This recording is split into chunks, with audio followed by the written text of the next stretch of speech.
और वैसे तो लोहारगल को सब जानते हैं, लेकिन माया नगरी में पहले व्यक्ति होंगे जो लोहारगल है। हाँ, पहले व्यक्ति माया नगरी के पहले व्यक्ति होंगे जो आप लोहारगल बताएं।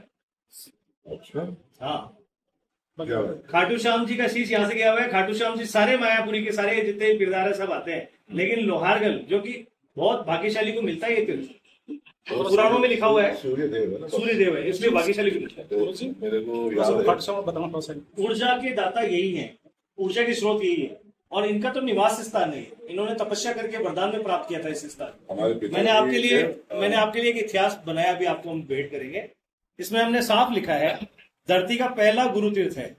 यह भगवान विष्णु का 16 कला अवतारों में से मत्स्य अवतार जो धरती का प्रथम अवतार था, वो ब्रह्म क्षेत्र के नाम से स्थान था। इसमें भगवान ने छठे कला अवतार के रूप में पहले प्रथम अवतार हुआ मत्स्य अवतार। फिर भगवान परशुराम जी का भी छठे कला अवतार इसी जगह भगवान ने प्रायश्चित यज्ञ किया। 21 बार है वंश के क्षत्रियों का मानवर्धन करने का प्रायश्चित यज्ञ किया। यही सूर्य कुंड स्वर्ण गठित यज्ञ वेदी थी, जिसको भगवान परशुराम जी ने सूर्य भगवान को सपत्नीक यज्ञ में बुलाया और पूर्व दिशा में युगल सहित विराजमान किया। ये भगवान परशुराम जी का यज्ञ स्थल था, सूर्य कुंड सोने का यज्ञ वेदी था, पूरा का पूरा जैसा अभी है। और इसी जगह से 4 जातियों की उत्पत्ति है, मीना समाज की, खंडेलवाल ब्राह्मणों की, खंडेलवाल वैश्यों की और महेश्वरी समाज की 4 जातियों की यहाँ से उत्पत्ति है। धरती का प्रथम तीर्थ है, और भगवान विष्णु का प्रथम अवतार भी इसी जगह हुआ, मत्स्य अवतार। 16 कला अवतार भगवान के हुए, उनमें से भगवान ने छठा कला अवतार परशुराम जी ने यहाँ प्रायश्चित यज्ञ किया, और सूर्य भगवान ने यहाँ आकर यज्ञ में सपत्नीक बैठ के तपस्या करके इस स्थान को वरदान में प्राप्त किया, और भगवान परशुराम जी का यज्ञ पूर्ण करवाया। नारायण रूप में पूरे विश्व में भगवान सूर्य की एक प्रतिमा है सपत्नीक, और इसी जगह पर पांडवों को भी मोक्ष मिली है। भगवान को भी जो 21 बार जो मानवर्धन करने का प्रायश्चित यज्ञ था वो यही करना पड़ा। इस स्थान से बड़ा कोई स्थान नहीं रहती, सबको गुरु तीर्थ पे आप आए हो, तो मुझे ये कंफर्म है कि आप पूरा परिवार भी दर्शन करें, ताकि पूरे परिवार को यश कीर्ति मिले, आशीर्वाद मिले भगवान सूर्य का, और सब आगे बढ़े। इसी प्रकार भगवान सूर्य का आशीर्वाद आप पे बना रहे। ये गुरु पूर्णिमा का प्रसाद कल भंडारा था, ये आपके प्राप्त था, लिखा हुआ था, इसलिए आज आपको मिला सब। ये यही के हमारे गौशाला के प्रसाद से बना हुआ है, पूरा का पूरा गोमाता का। इसको देना, घर पे भी ले जाऊंगा। बिल्कुल बिल्कुल, पैकेट लाओ प्रसाद का, घर भेजिए बच्चों के लिए। हमारे कुछ यहाँ के हमारे जो मंदिर के, मैं तो बहुत कम रह पाता हूँ, बहुत सारे स्थान है, बहुत जाना पड़ता है कार्यक्रमों में, लेकिन इस जो यहाँ रहते हैं परिकर, वो उनको पता लगा तो ये सारे के सारे जो है बड़े उत्सुक हुए। मैं कहा भैया मैं सबके साथ तुम्हारी मुलाकात कराऊंगा, चिंता मत करो। हमारे 22 साल से मुनिम जी है, निरंजन जी, जो 22 साल से स्थान से, और ये हमारे जो मनोज जी रिया है, ये अभी 10 साल से पूरा स्थान से मन मेरे पीछे से 2 बाबा नसीब जीवन समर्पित हो गया इनका यहाँ। और मैं अपने आप को सौभाग्यशाली इसलिए मानता हूँ कि ऐसे स्थान पे, दुर्लभ स्थान जो लिखा हुआ है महापुराणों में, पुराण में साफ साफ लिखा हुआ है, इस स्थान के दर्शन दुर्लभ व्यक्ति को मिलेंगे, जो बहुत दुर्लभ है, बहुत दुर्लभ व्यक्ति को, मतलब धरती पे सुगम तरीके से वो ज्ञान नहीं आ सकता है। आप आए हो तो मैं बहुत बड़ी बात मानता हूँ कि भगवान सूर्य ने आपको इस स्थान पे क्यों बुलाया, कारण क्या उसके पीछे। शेखावटी के पूरे जितने भी तीर्थ है, उन तीर्थों में ऐसे जुड़ा हुआ है, जैन माता का ऐसे जुड़ा हुआ है।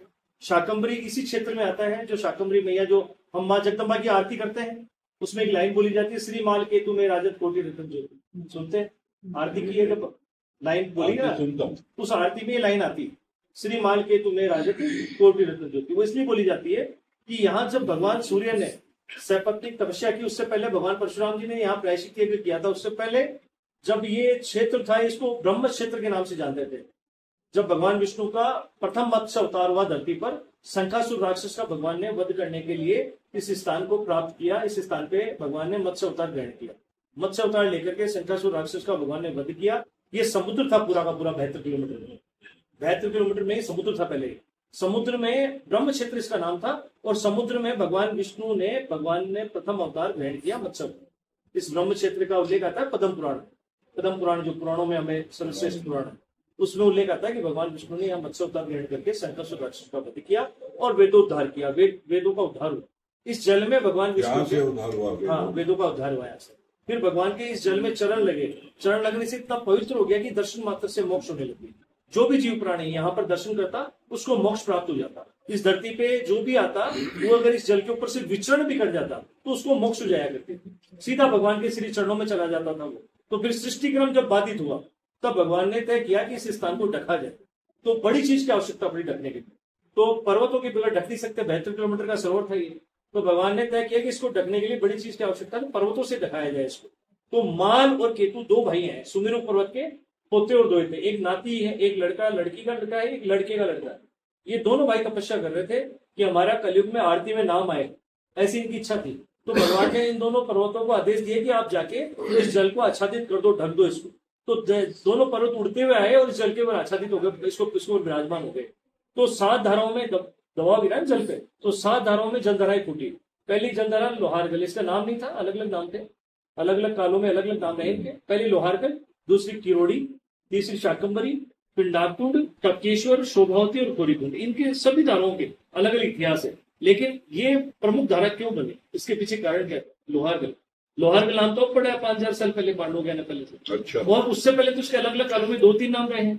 ब्रह्म क्षेत्र लोप हो गया ढकने के बाद में।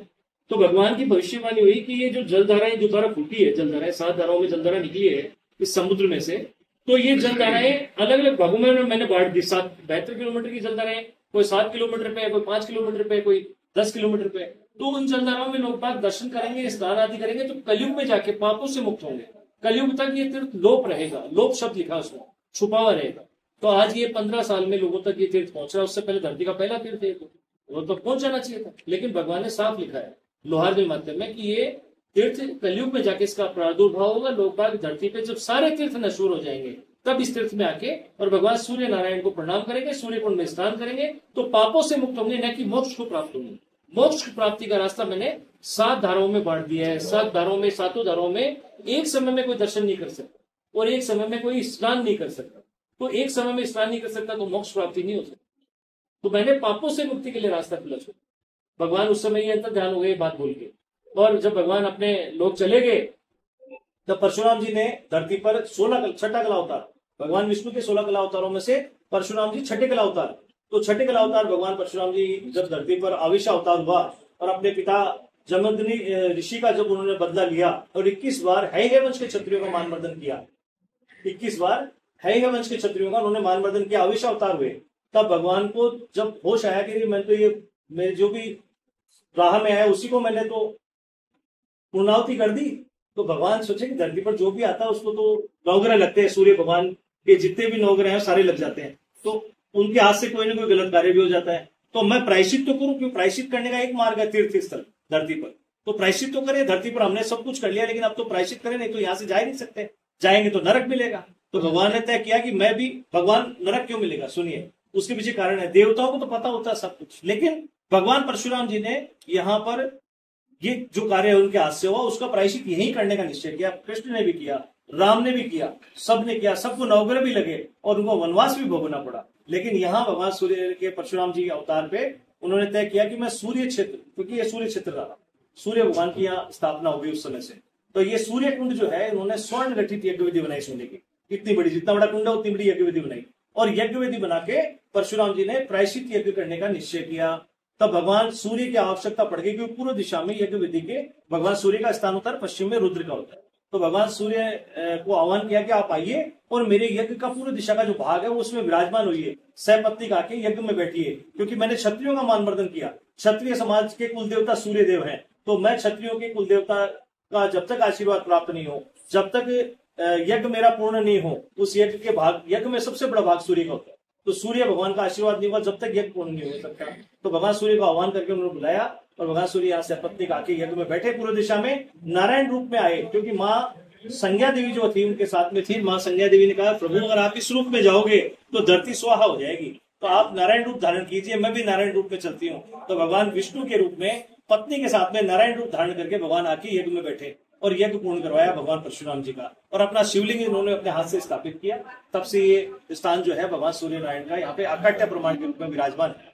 और भगवान परशुराम जी यज्ञ पूर्ण करे उस समय खांडल समाज की उत्पत्ति यहाँ से हुई, खंडेलवाल ब्राह्मणों की। उस यज्ञ वेदी के उन्होंने 49.5 टुकड़े किए, 49 टुकड़े किए, एक कोने के 7 टुकड़े किए, तो 7 49 टुकड़े हुए। तो यहाँ मधुचंदादि ऋषियों की 100 संतानों में से 50 ऋषि रहा करते थे, तो 50 ऋषियों को उन्होंने बुला करके और वो यज्ञ का भाग दिया, टुकड़ा स्वर्ण का दान में दिया, तब उनका यज्ञ पूर्ण हुआ। क्योंकि दान दिए बगैर यज्ञ पूर्ण नहीं होता है, तो यज्ञ पूर्ण किया भगवान परशुराम जी ने। अब भगवान का प्रायश्चित यहाँ हो चुका है। हम तो मनुष्य हैं, छोटे से कण हैं उनके ब्रज के चरणों के, तो आप सोचिए कितनी बड़ी बात है। हम क्या है उनके साथ? तो हम तो बहुत सौभाग्यशाली हैं। मैं तो इतना सौभाग्यशाली हूं कि मैं खांडल विप्र हूं और भगवान ने मुझे इस गद्दी पे बैठने का सौभाग्य दिया और इस गद्दी पे और इनकी चरणों का दास बना के सेवा में मुझे बुलाया। ये जन्म मेरे लिए कोई स्पेशल भगवान ने रखा है, ये विषय है। तो बहुत प्राचीन स्थान है।